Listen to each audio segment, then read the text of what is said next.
আমি ইতিহাস লিখতে শুরু করেছিলাম।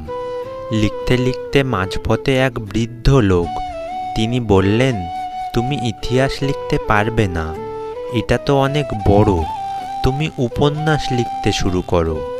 বৃদ্ধ লোকটির কথা শুনে আমি উপন্যাস লিখতে শুরু করলাম।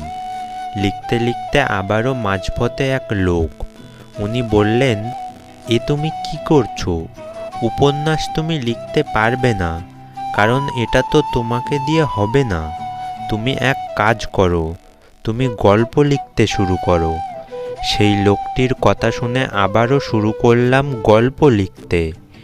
গল্প লিখতে লিখতে আবারও মাঝপথে এক লোক, তিনি বললেন, গল্প লিখে কি হবে?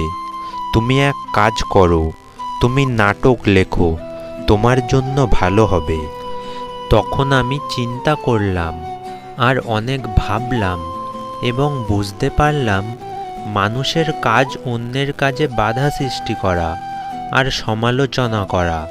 তাই লোকের কথা ছাড়ুন, আপনি যেটা করতে চান সেই লক্ষ্য স্থির রেখে সামনে এগিয়ে চলুন, দেখবেন সফলতা আসবেই। ভিডিওটি যদি আপনার ভালো লেগে থাকে তাহলে ভিডিওটিতে একটি লাইক করুন এবং চ্যানেলটিকে সাবস্ক্রাইব করুন। থ্যাংক ইউ ফর ওয়াচিং চলার পথ।